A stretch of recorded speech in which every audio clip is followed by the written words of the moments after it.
Welcome back students, स्वागत है आप सभी का फिर से एक बार। तो ये है बायोलॉजिकल क्लासिफिकेशन क्लास 11 चैप्टर 2 का पार्ट 2।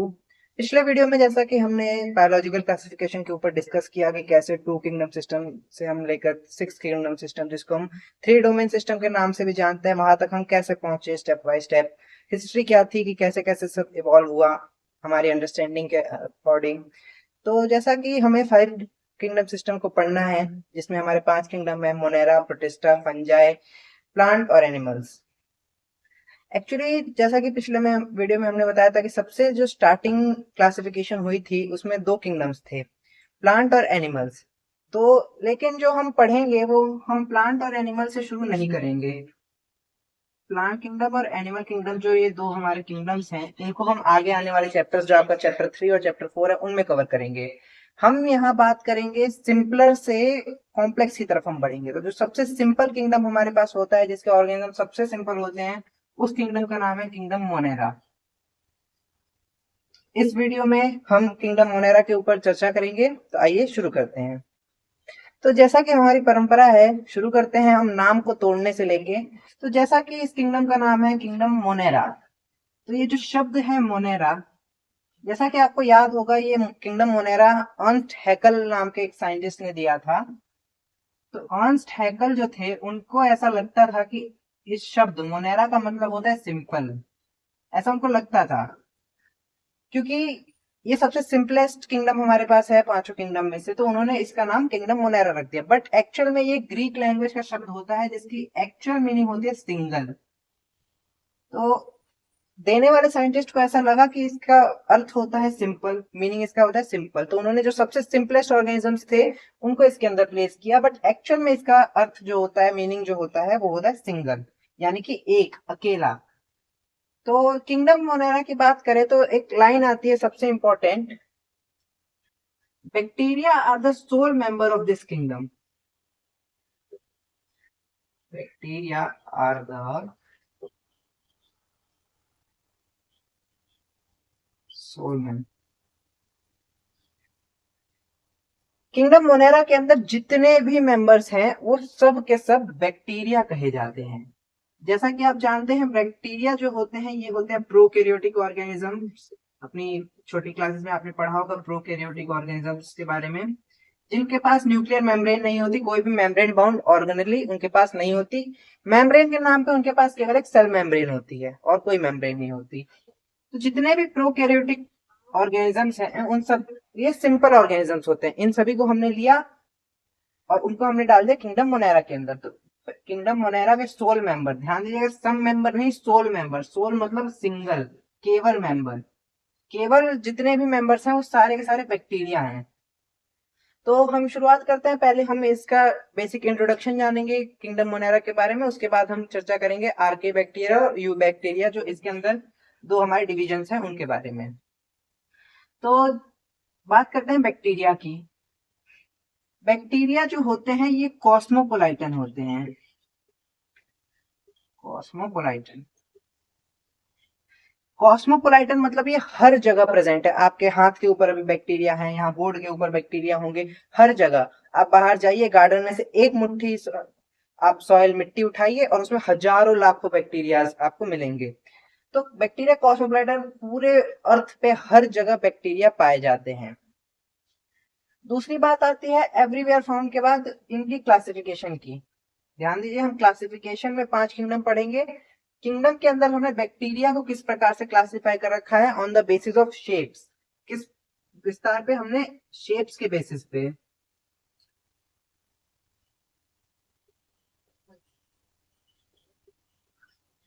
हमने बैक्टीरिया को देखा किस प्रकार का दिख रहा है, इस आधार पे हमने उसको 4 कैटेगरीज में बांट रखा है। पहला, भैया अगर आपको स्पेरिकल दिख रहा है, यानी गोले जैसा, बॉल जैसा दिख रहा है, बॉल जैसा दिख सकता है। आपको स्पाइरल दिख सकता है, जैसे आपकी स्पाइरल नोटबुक के साइड में जो गोल गोल गोल गोल होता है, स्पाइरल आपको दिख सकता है। आपको वो कॉमा शेप दिख सकता है,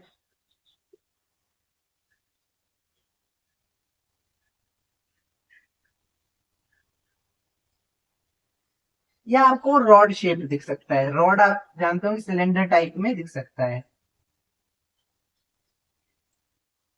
स्पेरिकल बैक्टीरिया कैसा है, ऐसे गोल गोल से आपको बैक्टीरिया दिखेंगे। स्पाइरल में ऐसे ऐसे या फिर ऐसे ऐसे बैक्टीरिया होंगे स्पाइरल की तरह। कॉमा शेप्ड बैक्टीरिया कुछ इस प्रकार के होते हैं ऐसे, और रॉड शेप बैक्टीरिया कुछ ऐसे, या यूं कह दीजिए ऐसे ऐसे होते हैं। तो इनके हमने अलग अलग नाम दिए। स्पेरिकल वाले को हमने कहा कोकस, स्पेरिकल जो बैक्टीरिया है उसको हमने कहा कोकस। जो स्पाइरल है उसको हमने कहा स्पिरिलम, स्पाइरलम जो भी प्रोनाउंसिएशन आप करना चाहें। कॉमा शेप्ड वाले को हमने नाम दिया विब्रियो। रॉड रॉड शेप्ड वाले को नाम हमने दिया बैसिलस। जो आपको गोल गोल दिख रहे हैं शेप में, बॉल के जैसे, गेंद के जैसे, उनको आप नाम दीजिए कोकस। जो स्पाइरल की तरह ऐसे घूमे घूमे से आपको दिख रहे हैं उनको नाम दे दिया स्पिरिलम। जो कॉमा के जैसे दिख रहे हैं, ऐसे कॉमा, ये जो इंग्लिश का कॉमा होता है इसके जैसे जो दिख रहे हैं उनको नाम दे दिया विब्रियो। जो रॉड के जैसे दिख रहे हैं यानी छड़ की तरह, डंडे की तरह दिख रहे हैं, उनको नाम दे दिया बैसिलस। अब बात करते हैं इनके एग्जाम्पल्स की। तो स्पेरिकल में एक एग्जाम्पल होता है स्ट्रेप्टोकोकस। स्ट्रेप्टोकोकस, जो भी नाम है उसके आगे कोकस लग गया। ऐसा नहीं कि सबके नाम के आगे कोकस, जो स्पेरिकल दिख रहा है उसका जो नाम है उसके आगे कोकस लग गया। जो स्पेरिकल दिख रहा है, स्पाइरल दिख रहा है, उसके नाम के आगे स्पिरिलम। तो इसका एक एग्जांपल होता है स्पिरिलम माइनस। ये नाम होता है बैक्टीरिया का, माइनस मतलब मैथ्स वाला माइनस नहीं है ये। विब्रियो में एक काफी कॉमन एग्जांपल आता है, आपने एक बीमारी का नाम सुना होगा, क्लोरेल कोलेरा, सॉरी कोलेरा, क्लोरेला नहीं, कोरेला, कोलेरा। मैं नाम लिख देता हूँ, प्रोनाउंसिएशन में थोड़ी प्रॉब्लम हो रही है। विब्रियो कोलेरा, ये एक बीमारी होती है कोलेरा नाम की। इस बैक्टीरिया के द्वारा कॉज की जाती है इंसानों में। बैसिलस में तो बहुत ही फेमस एग्जांपल है, आपने जरूर नाम सुना होगा लैक्टोबैसिलस का। दही में जो बैक्टीरिया दही बनाने में हेल्प करते हैं वो रॉड शेप्ड होते हैं, उनका नाम लैक्टोबैसिलस। तो शेप्स के आधार पे हमने बैक्टीरिया को 4 कैटेगरी में बांटा। जो हमें गोल गोल गेंद के जैसे दिख रहे थे उनको कोकस का, स्ट्रेप्टोकोकस इसका एग्जांपल है। ये एग्जांपल्स हैं।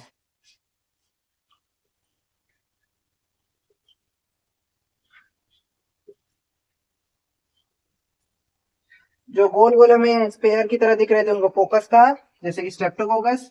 जो स्पाइरल की तरह हमें दिख रहे थे उनको हमने कहा स्पिरिलम, जैसे कि स्पिरिलम माइनस। जो कॉमा की तरह शेप हमें दिख रही थी उनको हमने विब्रियो कहा, जैसे कि विब्रियो कोलेरा। और जो हमें रॉड की तरह दिख रहे थे उन्हें हमें बैसिलस कहा, जैसे कि लैक्टोबैसिलस। आगे बढ़ते हैं। तो जैसा कि हमने कहा किंगडम मोनेरा में जो बैक्टीरिया आते हैं ये काफी सिंपल ऑर्गेनिजम्स होते हैं। इनका जो स्ट्रक्चर होता है वो सबसे सिंपल होता है, सिंपलेस्ट होते हैं।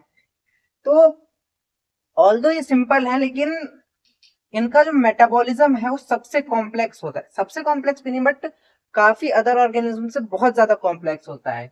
तो स्ट्रक्चरली तो ये सिंपलर है लेकिन इनका जो मेटाबॉलिज्म है वो बहुत कॉम्प्लेक्स होता है।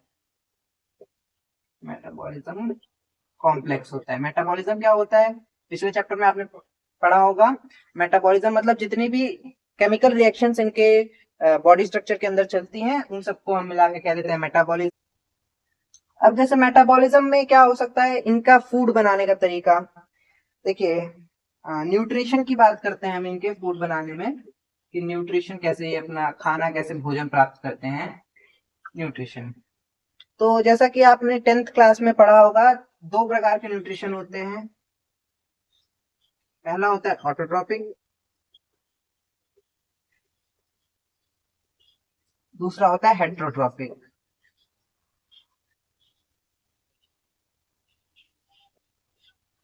बात आती है बैक्टीरिया में कौन सा होता है, द आंसर इज दोनों। ऑटोट्रॉफिक बैक्टीरिया भी होते हैं, हेट्रोट्रॉफिक बैक्टीरिया भी होते हैं। ऑटोट्रॉफिक में 2 क्लासेस और आती हैं, कीमो ऑटोट्रॉफ्स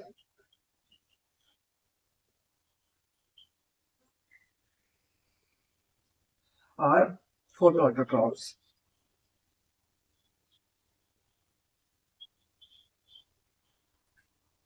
हेटरोट्रॉफिक में भी क्लासेस होती है, सैप्रोफिटिक, होलोजोइक और पैरासिटिक। तो holozoic mode of nutrition bacteria के अंदर मोस्टली नहीं पाया जाता है, पैरासिटिक और सैप्रोफिटिक ही पाया जाता है।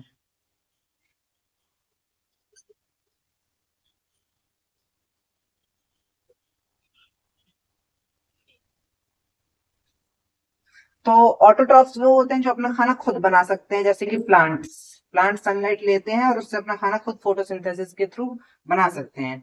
ऑटोट्रॉफ्स में दो कैटेगरीज होती है, कीमो ऑटोट्रॉफ्स। कीमो ऑटोट्रॉफ्स वो होते हैं जो केमिकल्स के द्वारा अपना खाना बनाते हैं, और फोटो ऑटोट्रॉफ्स वो होते हैं जो लाइट के थ्रू फोटोसिंथेसिस के माध्यम से अपना खाना बनाते हैं। हेट्रोट्रॉफिक मतलब जो दूसरों पे डिपेंड करते हैं, अपना खाना दूसरों से लेते हैं। जो इसका मतलब पैरासिटिक जो है, जैसे अभी हमने बात की कोलेरा की, जो बीमारी होती है कोलेरा, बार बार मैं उसको क्लोरेला प्रोनाउंस कर रहा हूँ, क्लोरेला एक्चुअली एक एल्गी होता है, बैक्टीरिया नहीं होता। तो पैरासिटिक मतलब ये अपने दूसरों से लेता है। तो कोलेरा क्या करता है कि बॉडी में जाता है और होस्ट से अपना खाना लेता है। सेप्रोफिटिक वो होता है जो डेड एंड डिकेइंग मैटर पे ग्रो करते हैं, जैसे कोई जानवर मर गया और उसको डिकम्पोज करने के लिए सेप्रोफिटिक बैक्टीरिया जो है ये एक्शन करते हैं। बैक्टीरिया में देखिए सिंपल ऑर्गेनिज्म है, कीमो ऑटोट्रॉफिक भी है, फोटो ऑटोट्रॉफिक भी है, पैरासिटिक भी है, सेप्रोफिटिक भी है। ऑल्दो इसका सिंपल होने के बाद भी इतना कॉम्प्लेक्स इसका न्यूट्रिशन हो सकता है। आगे बात करते हैं, अब थोड़ा डिटेल में चलते हैं आर्की बैक्टीरिया और यू बैक्टीरिया। अब बात करते हैं कि मोनेरा के अंदर दो क्लासिफिकेशन आते हैं। पहले का नाम आर्की बैक्टीरिया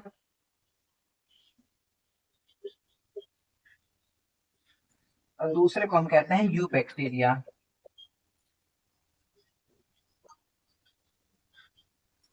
परंपरा के अनुसार नाम पे जाते हैं आर्की बैक्टीरिया, बैक्टीरिया दोनों में कॉमन दिख रहा है, और यू बैक्टीरिया। आर्की का मतलब होता है पुराना। सवाल आता है भाई कितना पुराना, आते हैं इस पे एक सेकंड। यू का मतलब होता है नया, ऑब्वियस सी बात है ये पुराना है तो ये नया होगा। या नया ना कह के इसको कहें तो ट्रू, एक्चुअल मीनिंग इसका होता है ट्रू, यानी असली, असली बैक्टीरिया। हाँ आते हैं कितना पुराना। तो बताया ये जाता है कि जो सबसे पहली लाइफ अर्थ पे इवॉल्व हुई थी बिलियंस ऑफ ईयर्स अगो, वो जो लाइफ थी वो सबसे पहले आर्की बैक्टीरिया ही इस अर्थ पे आए थे। अर्थ का जो एटमॉस्फेयर था, प्रिमिटिव एटमॉस्फेयर, वो काफी ज्यादा हार्श था, और उसपे अभी के जो ऑर्गेनिजम्स हैं उनमें से maximum of the organism survive नहीं कर पाते। कौन कर पाता? Archie bacteria. ये काफी हार्श कंडीशंस को सर्वाइव कर सकते हैं। तो शुरुआत करते हैं आर्की बैक्टीरिया के साथ। तो जैसा कि बताया कि ये सबसे हार्श एनवायरनमेंट में भी सर्वाइव कर सकते हैं। तो सवाल आता है ऐसा क्यों? ऐसा क्या है इनके पास जो इनको मदद कर रहा है ऐसे हार्श एनवायरनमेंट्स में सरवाइव करने के बाद, करने के लिए? तो जवाब मिलता है हमें इनकी जो सेल वॉल है उसके अंदर। तो इनकी सेल वॉल में दो मेजर चीजें होती हैं जो यू बैक्टीरिया या किसी और ऑर्गेनिज्म की सेल वॉल में मोस्ट कॉमनली नहीं पाई जाती। पहले ही होती है इनकी सेल वॉल में ईथर लिंकेज।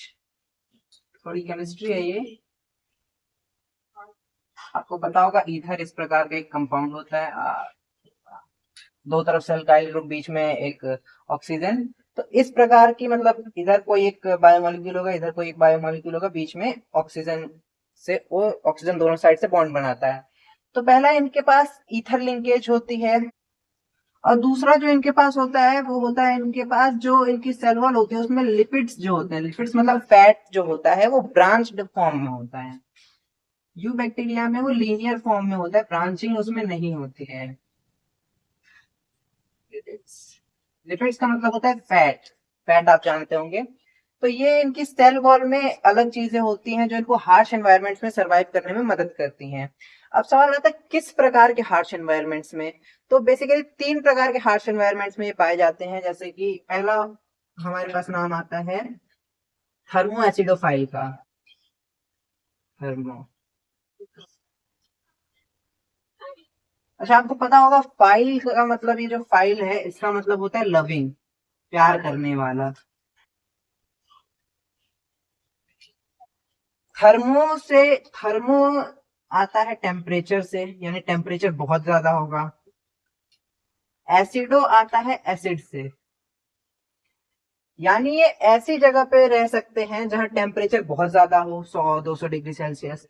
एसिडिक हो तो भी इनको फर्क नहीं पड़ेगा, ऐसी जगह पे ये रह सकते हैं। दूसरा नाम हमारे पास आता है मिथेनोजेंस का। बायोगैस इंडस्ट्रीज में जो ये होते हैं मिथेनोजेंस काफी यूज होते हैं। मिथेनोजेंस नाम से देखिए, मीथेन। मीथेन आपको पता है CH4 जो गैस होती है, ये बायोगैस प्रोडक्शन में जो CH4 गैस होती है, ये इन्हीं मिथेनोजेंस के कारण बनती है। ये मार्शी एरियाज में पाए जाते हैं। जो गट्स ऑफ रूमिनेंट्स होता है, गट मतलब ये फूड पाइप, इसोफेगस, और फिर आपका stomach, small intestine, large intestine, anus, जो रूमिनेंट्स होते हैं उनके गट्स में। रूमिनेंट्स मतलब जैसे गाय, भैंस, ये सब जानवर होते हैं, इनको रूमिनेंट्स कहते हैं। रूमिनेंट्स की गट में ये पाए जाते हैं। तो जैसा कि आपको पता हो, गोबर से जो गैस बनती है मीथेन, वो इन्हीं बैक्टीरिया के कारण बनती है, क्योंकि वो गाय या भैंस जो भी है उसके गट में, उसके इंटेस्टाइन में ये बैक्टीरिया होते हैं, जो कि गोबर के साथ बाहर आते हैं और बाहर आके रिएक्शन करके मीथेन गैस को बनाते हैं। तीसरा नाम हमारे पास आता है हेलोफाइल्स का। फाइल्स अगेन मतलब होता है लविंग, यानी प्यार करने वाले। और हेलो यहाँ शब्द आ रहा है सॉल्ट के लिए। तो ये कहाँ पाए जाएंगे? सॉल्टी एरियाज में, जहाँ बहुत ज्यादा सॉल्टी एरिया हो, जैसे समंदर हो गए, उससे भी ज्यादा कुछ सॉल्टी अगर हो सके तो ये सॉल्टी एरियाज में पाए जाते हैं। थर्मो एसिडोफाइल हॉट वेंट्स और स्प्रिंग्स में पाए जाते हैं, जो गर्म पानी की नालियां होती हैं फैक्ट्रीज वगैरह की, उसमें भी ये पाए जाते हैं। हॉट वेंट्स या हॉट स्प्रिंग्स में थर्मो एसिडोफाइल पाए जाते हैं। क्यों ये सरवाइव कर पा रहे हैं? क्योंकि इनकी जो सेल वॉल है उसके अंदर ईथर लिंकेज है, उसके लिपिड्स जो है वो ब्रांच्ड हैं।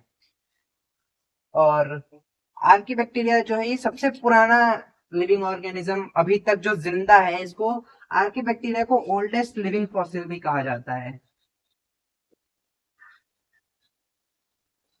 क्योंकि ये जब से इवॉल्व हुआ है तब से आज तक ना ये बदला है, इसलिए इसे फॉसिल कहते हैं, क्योंकि इसका इवोल्यूशन नहीं हुआ है। यानी जब से ये ओरिजिनेट हुआ है तब से इसका इवोल्यूशन नहीं हुआ, ये आज भी जिंदा है और सबसे पुराना है, इसीलिए इसको ओल्डेस्ट लिविंग फॉसिल भी कहा जाता है। आगे बढ़ते हैं यू बैक्टीरिया की तरफ। बात करते हैं यू बैक्टीरिया की। तो जैसा कि यू बैक्टीरिया का मतलब होता है ट्रू बैक्टीरिया, यानी असली बैक्टीरिया।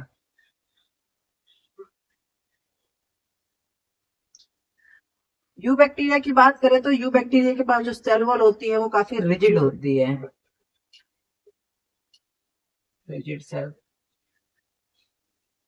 Rigid cell wall. इनकी जो सेल वॉल होती है वो पेप्टाइडोग्लाइकन की बनी होती है। ये बायोमोलिक्यूल होता है, ऑर्गेनिक मॉलिक्यूल होता है, पेप्टाइडोग्लाइकन, म्यूकोपॉलीपेप्टाइड्स।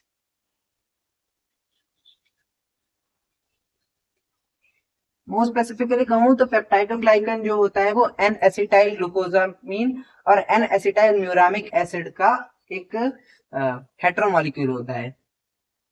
इनकी रिजिड सेल वॉल होती है, पेप्टाइडोग्लाइकन की बनी होती है। अगर ये मोटाइल हैं, यानी ये मूव कर सकते हैं, तो इनके पास फ्लैजिला प्रेजेंट होता है। सबके पास नहीं होता है, जो मोटाइल होते हैं सिर्फ उनके पास फ्लैजिला प्रेजेंट होता है। इफ मोटाइल, मोटाइल का मतलब होता है मूव कर सकते हैं, एक जगह से दूसरी जगह अपनी इच्छा के अनुसार जा सकते हैं। फ्लैजिला देखिए क्या होता है, जैसे ये एक बैक्टीरिया है, ये रही इसकी सेल वॉल, से रैंडम बना दे रहे हैं। इसकी डिटेल स्टडी आपको cell the unit of life में करनी है। ये मान लीजिए इसकी ग्लाइकोकेलिक्स लेयर है। तो यहाँ एक ऐसा सा एक ऑर्गेनल, ऑर्गेनली तो नहीं कहेंगे, एक स्ट्रक्चर होता है, इसको फ्लैजिला कहते हैं, जो पूंछ की तरह होता है। जैसे स्पर्म, आपने स्पर्म का स्ट्रक्चर देखा हो तो उसमें जो टेल होती है वो फ्लैजिला ही होती है स्पर्म की। वो यूकैरियोटिक सेल होता है, प्रोकैरियोटिक में फ्लैजिला थोड़ा सा अलग होता है उससे। आप उससे एनालॉगिक समझ सकते हैं, उससे मिलता जुलता मान लीजिए, सेम काम करते हैं। ये ऐसे पूंछ की तरह ऐसे ऐसे इसको फ्लिप करेगा तो ये आगे इसके थ्रू जा सकता है। बात करें यू बैक्टीरिया में तो हमें पढ़ना है बीजीए के बारे में। बीजीए का मतलब होता है ब्लू ग्रीन एल्गी, इसकी फुल फॉर्म।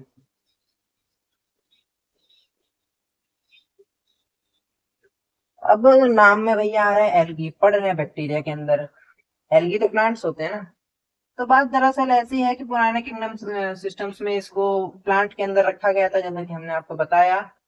इसीलिए इसको joker of the plant kingdom भी कहते हैं, कहीं भी पटक देते हैं। जैसे आप एनसीईआरटी भी देखें तो उसमें जो दे रखा है आपको कि ब्लू ग्रीन एल्गी को एल्गी ही मान लिया, साइनोबैक्टीरिया कहते हैं इसको, ब्लू ग्रीन एल्गी को साइनोबैक्टीरिया।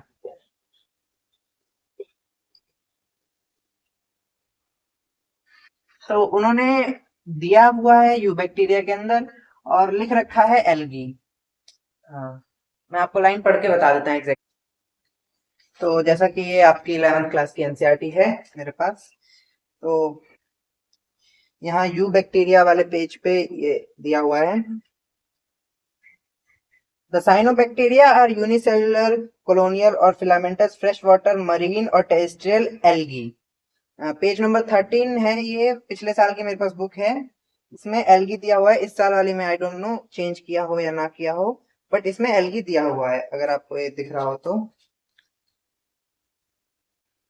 ये देखिए यहाँ पे,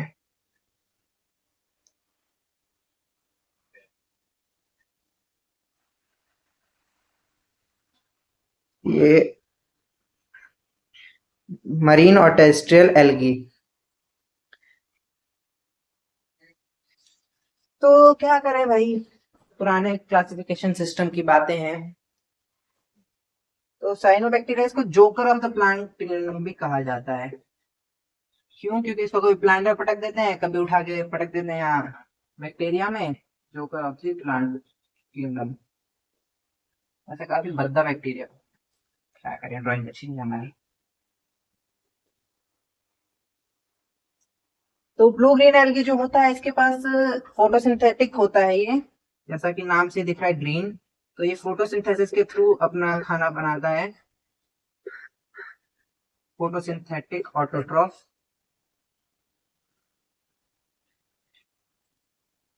तो फोटोसिंथेसिस करने के लिए इसके पास एक ऑर्गेनिक मॉलिक्यूल होता है जिसका नाम होता है क्लोरोफिल ए। क्लोरोफिल आप जानते होंगे, क्लोरोफिल कई प्रकार के होते हैं, chlorophyll A B C D. तो इसके पास क्लोरोफिल ए होता है, और यही सेम क्लोरोफिल ए जो है ये प्लांट्स के पास भी होता है, इसीलिए इसको प्लांट किंगडम में भी कभी कभी पटक दिया जाता है। एक्चुअली बात यह है कि डिपेंड ये करता है आप पढ़ना क्या चाहते हैं। आप प्लांट को पढ़ना चाहते हैं तो इसको प्लांट में पढ़ेंगे, आप बैक्टीरिया को पढ़ना चाहते हैं तो इसको बैक्टीरिया में पढ़ेंगे। तो अभी हम बैक्टीरिया पढ़ रहे हैं तो अभी हम इसको बैक्टीरिया कंसिडर करके चलेंगे। क्लोरोफिल ए मॉलिक्यूल होता है, और बताया ये जाता है कि जो दुनिया में सबसे पहली ऑक्सीजन आई थी वो इन्हीं बीजीए यानी साइनोबैक्टीरिया के कारण आई थी, क्योंकि ये नॉर्मल प्लांट की तरह ऑक्सीजेनिक फोटोसिंथेसिस करते हैं। काफी सारे होते हैं जैसे पर्पल सल्फर बैक्टीरिया, वो सल्फर डाइऑक्साइड रिलीज करते हैं एनवायरनमेंट में, बट ये ऑक्सीजन रिलीज करता है, ये ऑक्सीजेनिक फोटोसिंथेसिस कहते हैं इसको। आगे बात करते हैं साइनोबैक्टीरिया के बारे में। तो साइनोबैक्टीरिया जो होता है ये यूनिसेलुलर भी हो सकता है, यानी एक सिंगल सेल, एक्चुअली होते यूनिसेलुलर ही है थोड़े से। किस फॉर्म में हमें मिल रहा है उसके हिसाब से हम अकेला भी मिल सकता है, कॉलोनीज में भी मिल सकता है, या फिर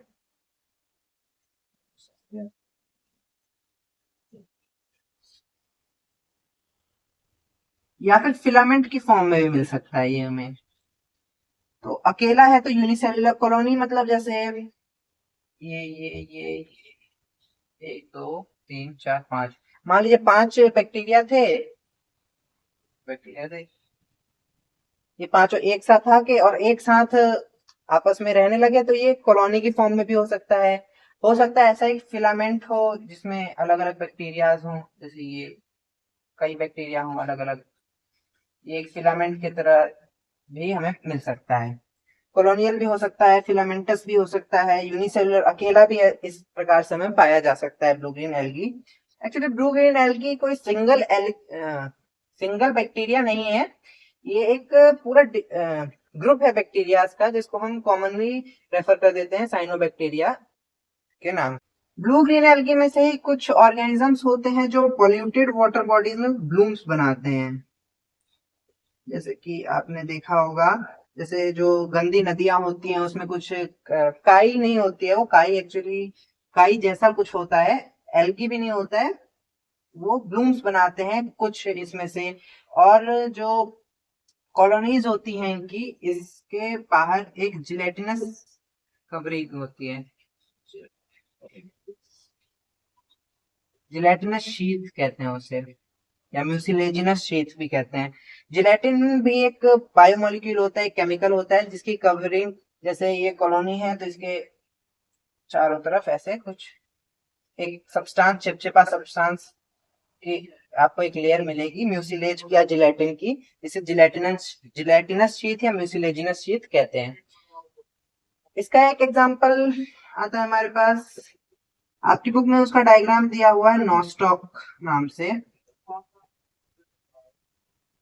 एक और एग्जांपल होता है एनाबीना करके, एनाबीना स्पेलिंग पे मत जाइएगा, ध्यान नहीं आ रही स्पेलिंग। तो आपकी बुक में कुछ बनाने की कोशिश करते हैं, जैसे मान लीजिए कुछ सेल्स हैं जो कॉलोनी, ये कॉलोनियल एल्गी, कॉलोनियल बैक्टीरिया होता है ये नॉस्टॉक, कुछ इस प्रकार से आपकी बुक में कुछ डायग्राम दिया है। तो जैसा कि आप देख पा रहे हैं, सारी सेल आपको सेम सेम दिख रही है, बट ये एक सेल आपको अलग दिख रही होगी। इस सेल को नाम दिया जाता है हेट्रोसिस्ट। अब सवाल ये आता है ये काम क्या करती है। तो हेट्रोसिस्ट जो है ये नाइट्रोजन की रिसाइकलिंग में हेल्प करती है, नाइट्रोजन को रिसाइकल करती है ये। कैसे, जो नाइट्रेट्स होते हैं, नाइट्राइट्स होते हैं, अमोनिया होता है, इन सबको कंज्यूमेबल नाइट्रोजन की फॉर्म में ये चेंज करता है। हेट्रोसिस्ट सेल बेसिकली एक, बाकी सारी एल्गी एल्गी है बैक्टीरिया के बाकी सारी सेल्स होती है उसमें से कोई एक सेल मॉडिफाई हो जाती है और ये ऑक्सीजन प्रूफ हो जाती है, इसके अंदर ऑक्सीजन नहीं जा सकता। ऑल्दो ये सारे ऑक्सीजनिक फोटोसिंथेसिस करते हैं, बट इसके अंदर ऑक्सीजन नहीं जा सकता। और ये मॉडिफाइड सेल होती है जो नाइट्रोजन फिक्सिंग के काम आती है, बैक्टीरिया को नाइट्रोजन रिसाइकल करने में, नाइट्रोजन फिक्सेशन में। और ये जो ब्लू कलर से आपको यहाँ दिख रहा होगा बाहर लेयर बनाई है, ये है म्यूसिलेज की लेयर, जिसे म्यूसिलेजिनस शीट या जिलेटिनस शीट कहते हैं। एक्चुअली म्यूसिलेजिनस शीट और gelatinous sheet both are same, कह सकते हैं सेम नहीं होती है, हल्का फुल्का डिफरेंस होता है, बट काम दोनों का सेम ही होता है। तो ये बात थी ब्लू ग्रीन एल्गी की। अब आगे बढ़ते हैं कीमोसिंथेटिक ऑटोट्रॉफ। तो यू बैक्टीरिया में फोटोसिंथेटिक ऑटोट्रॉफ की बात की, अब आते हैं हम कीमोसिंथेटिक ऑटोट्रॉफ्स पे। तो कीमोसिंथेटिक ऑटोट्रॉफ्स वो होते हैं जो केमिकल से अपना खाना बनाते हैं। कीमोसिंथेटिक ऑटोट्रॉफ्स ये क्या करते हैं, जो नाइट्रेट्स होते हैं, नाइट्राइट्स होते हैं, या अमोनिया होता है, या और भी ऐसा कुछ नाइट्रोजनस वेस्ट या कुछ भी एक्सवाइजेड, इसको ये लोग करते हैं ऑक्सीडाइज, ऑक्सीडेशन करते हैं ये लोग उसका। ऑक्सीडेशन रिडक्शन आपने पिछले साल पढ़ा होगा अपनी केमिस्ट्री में। इसको ऑक्सीडाइज करते हैं और इससे जो एनर्जी रिलीज होती है ऑक्सीडेशन से, जो एनर्जी रिलीज होती है उसको ये लोग यूज कर लेते हैं एटीपी बनाने में, adenosine triphosphate, currency of energy, ATP. तो ये कीमोसिंथेसिस इस तरह से करते हैं कि जो नाइट्रेट्स, नाइट्राइट्स, अमोनिया होते हैं, इनको ये लोग ऑक्सीडेशन करवाते हैं केमिकल रिएक्शन के थ्रू, और फिर उससे जो एनर्जी रिलीज होती है उससे ये लोग एटीपी बना लेते हैं। ये कीमोसिंथेटिक ऑटोट्रॉफ से काफी महत्वपूर्ण रोल प्ले करते हैं मिनरल रिसाइकलिंग में। मिनरल रिसाइकलिंग कौन कौन से मिनरल, जैसे आयरन, नाइट्रोजन, सल्फर, फॉस्फोरस, इन सभी को ये रिसाइकल करने में, एनवायरनमेंट में हेल्प करते हैं। तो ये बात थी ऑटोट्रॉफिक बैक्टीरियाज की। अब बात करते हैं हेट्रोट्रॉफिक बैक्टीरियाज की।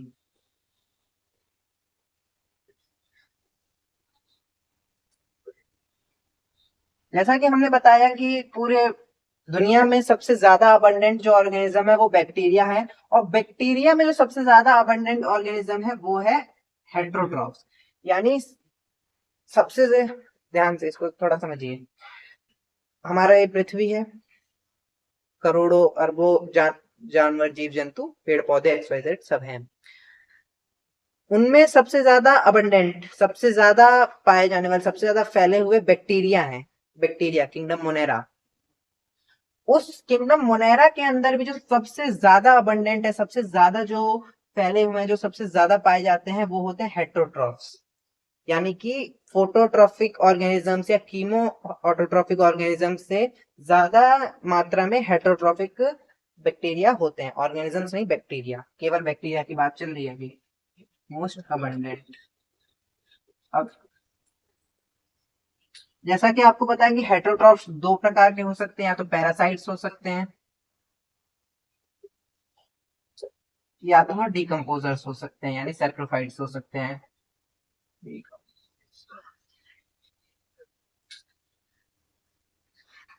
इन्हीं हेटरोट्रॉफिक ऑर्गेनिजम्स में आपने 8th क्लास के अंदर या किसी क्लास के अंदर, मोस्ट प्रोबेबली 8th में था, हाँ 8th में ही होगा, आपने पढ़ा होगा नाइट्रोजन साइकिल के बारे में। रूट्स ऑफ लेग्यूमिनस प्लांट्स में एक प्रकार का बैक्टीरिया पाया जाता है जो कि नाइट्रोजन साइकिल करता है, जो प्लांट को नाइट्रोजन देता है। तो ये लेग्यूमिनस प्लांट्स की रूट्स में पाए जाते हैं, और नाइट्रोजन फिक्सेशन कहते हैं इसको, नाइट्रोजन साइकिल को नाइट्रोजन फिक्सेशन में हेल्प करते हैं। Nitrogen fixation. लेग्यूमिनस प्लांट्स जो मटर, दाल, चना, इन सब की प्लांट्स की जो जड़ें होती हैं उनके साथ ही सिम्बायोटिक रिलेशनशिप में होते हैं, और ये नाइट्रोजन फिक्सिंग करते हैं। लेग्यूमिनस प्लांट्स की रूट्स में पाए जाते हैं। बात करते हैं पैरासाइट्स के ऊपर, थोड़ा एक बार चर्चा करते हैं। तो जो ये पैरासाइट्स होते हैं, पैरासिटिक, इनमें एक एक तो हो सकता है नॉर्मल हो, एक हो सकता है वो पैथोजेनिक हो। पैथोजन का मतलब होता है वो एजेंट्स जो हमें बीमार कर सकते हैं। जैसे कि कई सारी बीमारियां आपको पता होगा बैक्टीरिया के कारण होती हैं, जैसे कि pneumonia, typhoid, cholera, citrus canker. तो इस प्रकार की बीमारियां ये बैक्टीरिया फैलाते हैं। तो पैथोजेंस कौन कौन सी बीमारी है, जैसे कि typhoid, citrus canker, I don't know मैं सही प्रोनाउंस कर रहा हूँ या नहीं, कैंकर होता है, सीके होता है शायद, I think, I don't remember spelling, और निमोनिया,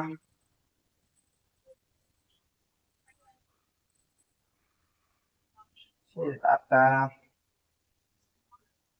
कोलेरा। ये बीमारियां जो हैं, ये डिजीज होती हैं, ये बैक्टीरिया के द्वारा कॉज की जाती हैं। पैरासाइट्स जो होते हैं, जो पैथोजेंस होते हैं, ऐसा नहीं है कि बैक्टीरिया सिर्फ एनिमल्स में या ह्यूमंस में ही डिजीज कॉज करते हैं, बैक्टीरिया प्लांट्स में भी कई प्रकार के डिजीज कॉज करते हैं। फिर अब बात करते हैं, तो ये हेटरोट्रॉफ्स के बारे में था। अब बात करते हैं रिप्रोडक्शन के बारे में। तो जो बैक्टीरिया होता है उसके रिप्रोड्यूस करने का, बेसिकली दो प्रकार से रिप्रोड्यूस करते हैं। ये सेक्सुअली करते हैं एक्चुअली रिप्रोड्यूस। पहला इनका जो मोड ऑफ रिप्रोडक्शन होता है वो होता है डायरेक्टली बाय फिजन। आपने अमीबा का फिजन पढ़ा होगा, कुछ उसी प्रकार का इनका फिजन यानी सेल डिवीजन के थ्रू ये रिप्रोड्यूस करते हैं। और दूसरा होता है स्पोर फॉर्मेशन। तो फिजन में कुछ ऐसा पढ़ाने वाला है नहीं, ये एक बैक्टीरिया था, ये इसका न्यूक्लियर मटेरियल था। ध्यान दीजिए, मैं न्यूक्लियस नहीं बता रहा हूँ, मैं केवल इसका न्यूक्लियर मटेरियल बना रहा हूँ।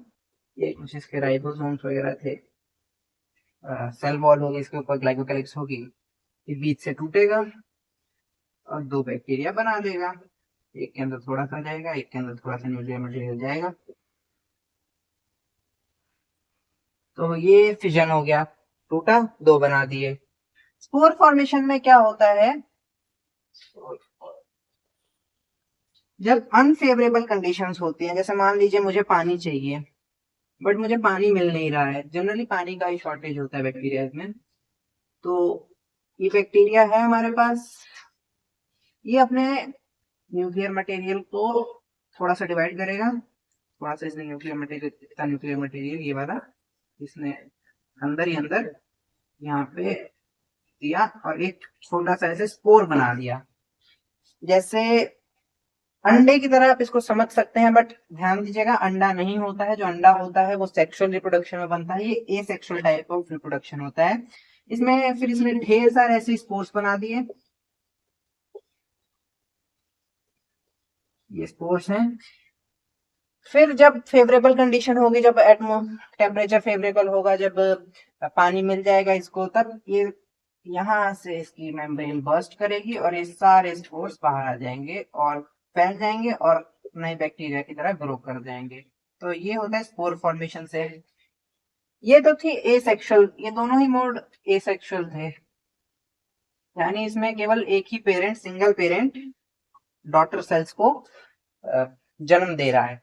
सेक्सुअल मोड ऑफ रिप्रोडक्शन क्या होता है, इसमें दो पेरेंट्स का इन्वॉल्वमेंट होता है। बट बैक्टीरिया में purely sexual form of reproduction नहीं पाया जाता, बट एक तरह का इसमें मैकेनिज्म होता है जो कि सेक्सुअल रिप्रोडक्शन को मिमिक करता है, उनकी तरह होता है। उस पे तो बात करते हैं, उसको हम कहते हैं कॉन्जुगेशन। कॉन्जुगेशन समझने से पहले एक बार जरा यहाँ एक बैक्टीरिया का स्ट्रक्चर बनाते हैं। शेप पे मत जाइएगा, हम अभी डब्बे जैसा बना दे रहे हैं इजी अंडरस्टैंडिंग के लिए। इसकी सेल वॉल,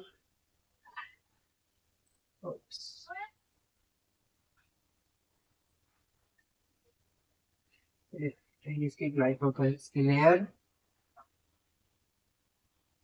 3 लेयर मेम्ब्रेन होती है इसकी।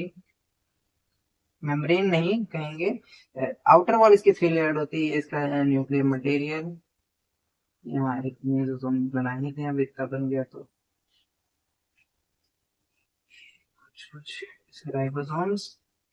यहाँ से चलिए एक फ्लैजिला भी बना देते हैं,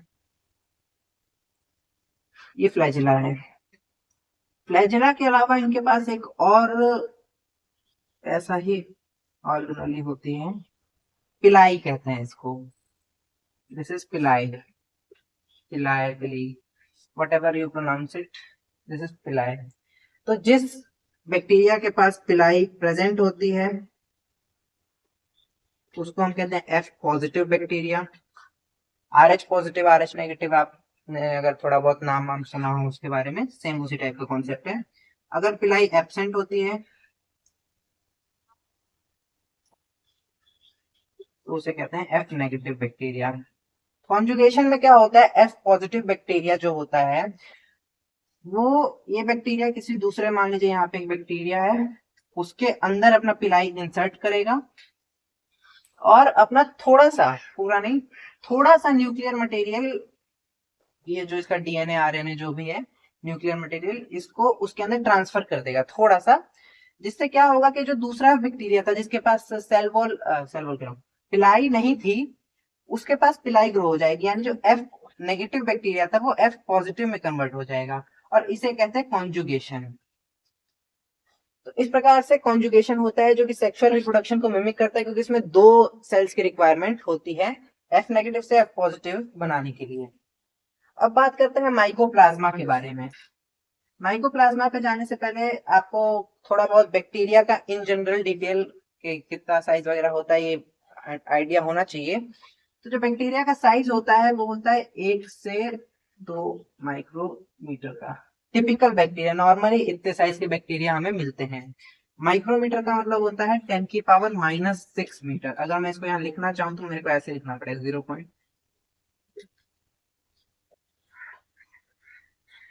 ये इतना मीटर, इतना छोटा होता है बैक्टीरिया, इससे भी छोटा होता है एक्चुअली।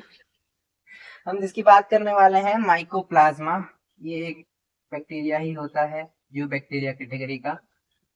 माइकोप्लाज्मा हेटेरोट्रोफिक बैक्टीरिया होता है। दिस इज 0.3 माइक्रोमीटर, एक भी नहीं, 0.3 micrometer.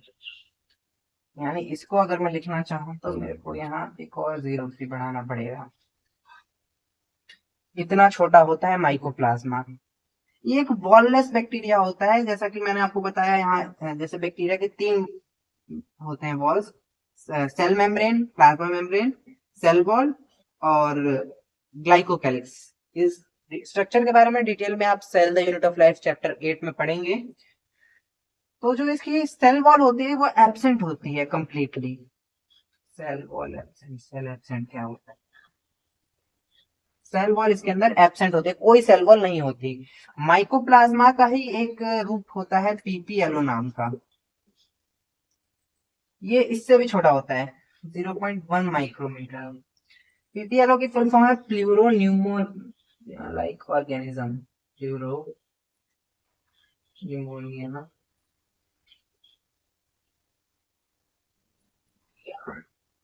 Like organism. PPLO smallest living cell है या माइकोप्लाज्मा की कैटेगरी में आता है, तो यू गए माइकोप्लाज्मा स्मॉलेस्ट लिविंग स्ट्रक्चर है इस अर्थ पे। तो बस इन्हीं बातों के साथ आपका आज का लेक्चर खत्म करते हैं। तो किंगडम मोनेरा यहाँ समाप्त होता है। अगले किंगडम का नाम है किंगडम प्रोटिस्टा, उसके बारे में हम अगली वीडियो में बात करेंगे। इसके पार्ट 1 में जिसमें हमने चैप्टर का इंट्रोडक्शन दिया है उसकी लिंक आपको नीचे मिल जाएगी। कोई भी डाउट हो तो आप कमेंट सेक्शन में पूछ सकते हैं। आगे मिलते रहेंगे। Thank you for watching, bye bye.